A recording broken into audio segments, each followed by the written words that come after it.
салом алейкум тамошобинони азиз.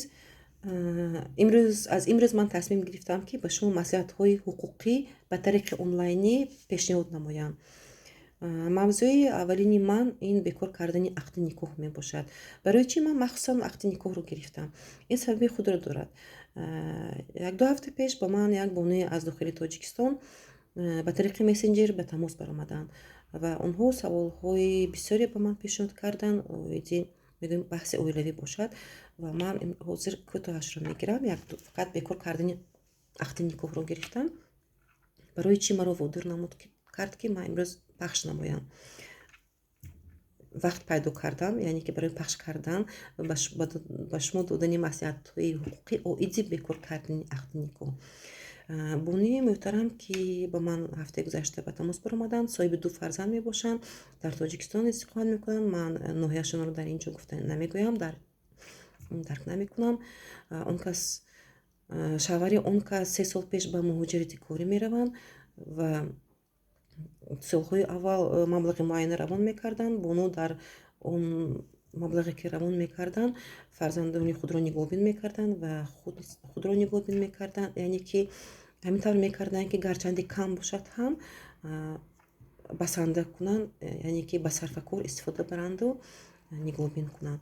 Вале мутаассифона аз 1.5 соли охир шавҳари он кас ба он кас ягон пайсаи равон карда наметавонанд. Сабабҳояш бисёр ҳаст. маълум аст, яке аз сабабҳо ин вирус мебошад, коронавирус, ки дар бисёр ҷо карантин шуд. муҳоҷирони мо мутаассифона корҳои худро аз даст доданд, бекор ҳам монданд ким чанд моҳ. фаҳмидан мумкин аст, лекин байни онҳо ба тариқи телефонӣ баҳси оилавӣ мешавад, яъне ки ҷангу ҷанҷоли оилавӣ мешавад ва шавҳари он кас ба он кас талоқашонро медиҳанд ва баъдан пас аз 1-2 рӯз бошад, 2 рӯз ба фикрам хато накунам, 2 рӯз бошад, ба тариқи смс талоқи он занро медиҳад. ва ин зан аз ман посух карданд ки оё ин қувваи қонунӣ дорад, ҳисоб карда мешавад? Не. ман албатта маҳз ба ҳамин масъала аз 1-2 нафаре ки аз дин бештар хабардор ҳастанд, аз мусулмонӣ бештар хабардор ҳастанд, маслиҳат гирифтам, яъне ки чунин ҷавобро ба он кас дода будам пештар. ҳоло бошад ҳам ба тариқи онлайнӣ низ медиҳам, чунки зеро дигарҳо низ хабардор шаванд. бонуи муҳтарам, не, он талоқе ки шумо ба тариқи телефонӣ шавҳартон ба шумо доданд ва ба тариқи смс пасун ба шумо навиштанд, ин ягон қувваи қонунӣ надорад ва аз тариқи мусулмонӣ ҳам ҳисоб карда намешавад. акнун ман мехоҳам камтар аз рӯи кодекси оила ба шумо маълумот диҳам. бисёр не 2-3 модда ҳаст ки дар кадом ҳолат бекор кардани ақди никоҳ талоқ, яъне ки қувваи қонунӣ пайдо мекунад. моддаи 20, 21, 22, 23, 24 дар ҳамон ҷо гуфта мешавад, дар ҳамин ҳолатҳо яъне ки никоҳи шумо бекор карда мешавад ва қувваи қонунӣ дорад. инро бибинем ки дар моддаи 21 ақди никоҳ аз тарафи суд бекор карда мешавад. дар кадом ҳолат? Дар ҳолате ки фарзанди ноболиғ доранд, зану шавҳар фарзанди ноболиғ доранд ва розӣ нестанд, дар ҳолати яке аз тарафҳо розӣ нестанд барои бекор кардани ақди никоҳ. баъдан ақди никоҳ бекор карда мешавад дар он ҳолате ки тарафҳо розӣ ҳастанд, мухолиф нестанд барои бекор кардани ақди никоҳ, лекин яке аз тарафҳо ба мақомотҳои сабти аснодҳои ҳолатҳои шаҳрвандӣ, агар ба забони оддӣ карда гирем, ба ЗАГС рафтан саркашӣ мекунанд барои бекор кардани ақди никоҳ. дар ин ҳолат ҳам суд дида мебарояд, бекор мекунад. дар моддаи 22 бошад, дар ин ҷо дар кадом ҳолат ақди никоҳ бекор карда мешавад. ман ҳозир ба шумо кӯтоҳ мегӯям. дар кадом ҳолат? дар ҳолате ки зану шавҳар розӣ ҳастанд барои бекор кардани ақди никоҳ, розӣ ҳастанд, муваффақ ҳастанд, лекин дар ин ҳолат низ суд дида мебарояд. дар ин ҳолат парванда суд агар яъне ки шубҳа пайдо кард ки ҳоло ин оила оянда дорад, яъне ки зиндагии онҳо давом карданаш мумкин, барпо кардан мумкин, оиларо барпо кардан мумкин, дар ин вақт суд метавонад парвандаро баррасии парвандаро мавқуф гузорад ва ба тарафайн дар муҳлати 6 моҳ муҳлат диҳад, яъне ки барои оштишавӣ. яъне ки пас аз 6 моҳ ки суд мушоҳида кард ки зиндагии ояндаи онҳо имконнопазир ҳаст ва метавонад бекор кунад ақди никоҳи онро. Дар он вақт ақди никоҳи онҳо аз тарафи суд бекор карда мешавад, даъвои онҳо қонеъ карда мешавад. агар ки дар ҳолате ки суд дар умум аризаи даъвогии онҳоро рад кард, яъне ки бекор намекунад, дар он ҳол метавонанд пас аз 3 моҳ аз нав тарафҳо, яке аз тарафҳо ё ин ки ҳарду тарафҳо метавонанд ба суд ба тариқи аризаи даъвогӣ пас аз 3 моҳ боз муроҷиат намонанд. дар моддаи 23 бошад, инҷо ҳам гуфта мешавад дар кадом ҳолат аз тарафи суд никоҳи тарафайн зану шавҳар бекор карда мешавад. инро бибинем ки тарафайн баҳси молу мулкӣ надошта бошанд. дар он ҳолат баҳси молу мулкӣ надоранд, яъне ки маъмое ки онҳо доштанд ҳал карда шудааст. Дар ин ҳолат суд метавонад дар муддати 1 моҳ ақди никоҳи онҳоро бекор кунад.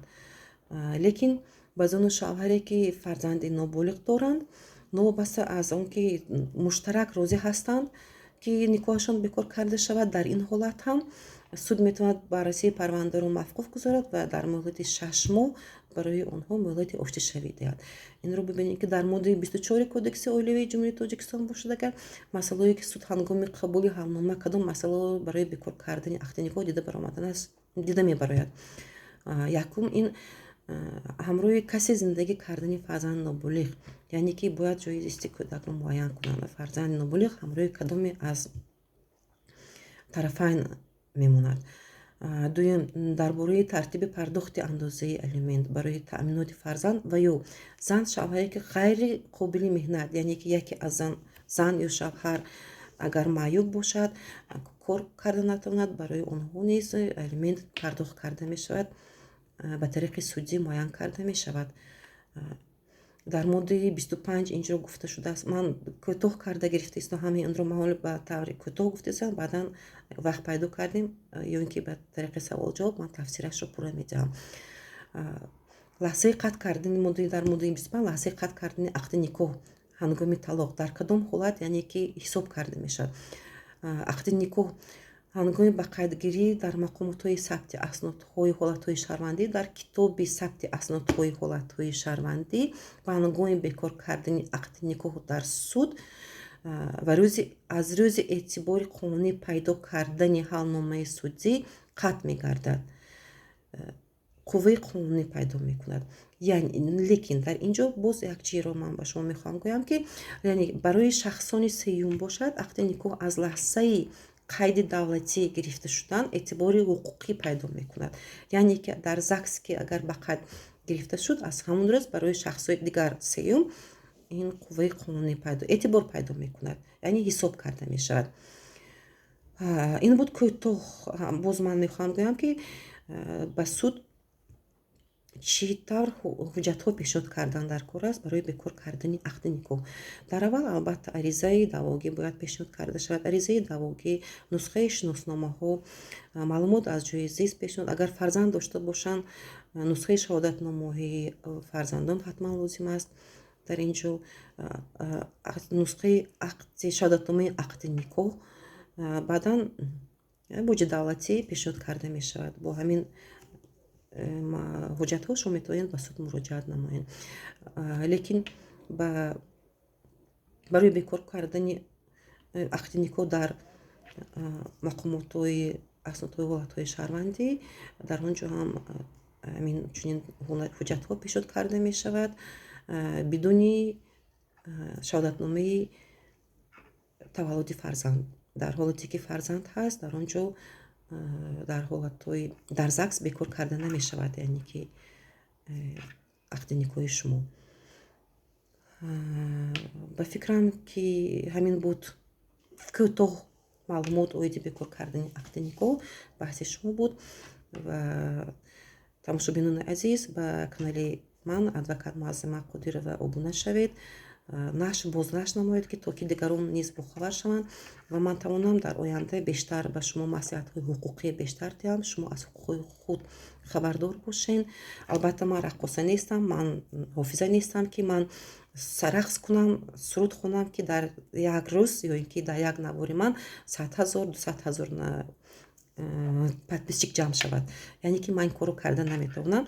Мутаассифона ба тамошобинони мо ва мардуми тоҷики мо чунин наворҳо, ҳофизаҳо, яъне ки рақсу суруд бисёртар писанд меояд, ё ин ки ягон комики дигар ё ин ки масхарабоз бошад, онҳо бештар ба ин аҳамияти ҷиддӣ медиҳанд ва дар он обунда мешаванд. Мутаассифона ман ин корро карда наметавонам. Ягона коре ки ман аз дур бошам ҳам ба шумо метавонам кӯмак кунам, ин маслиҳатҳои ҳуқуқии ман мебошад. Дар оянда яке подписчикои ман ки бисёр шуд, ман метавонам ба тариқи телефонӣ бо шумо суҳбат кунам, яъне ки наворҳои ба тарафи стрим пахш кунам, наворҳои зинда мегӯянд, чунин ниятҳоам дорам, лекин ин ҳамааш вобаста аст аз шумоён. Агар ки шумо яъне ки ба ман қувват диҳен, ҳавасманд шавен, то ки ман ҳамаи ҳаминҳо ки он чие ки ман ният кардам, яъне ки дар нақша гирифтам, баҳси шумо пешкаш карда тавонам. Дигар ин бо шумо инҷо хайру манзур мекунам, яъне ки вақти шуморо бисёр намегирам. Агар хато карда бошам, дар ҷои ягон камбудӣ бошад, бубахшед манро. Ин навори аввалини ман буд. Яъне то навори оянда вобаста аз худи шумоён аст. Аз шумо ягон коре намеравад, ягон мушкилие намеравад. Фақат ҳамин ки лайк зер мекарден, бо ҳамин ангуштони худ манро ҳавасманд мекарден ва ҳаминаш кофӣ аст танҳо. боқӣ дар паноҳи худованд бошед, сеҳату сарбаланд бошен ва то навори оянда умедворам рӯзҳои наздик. ташаккур ба шумоён.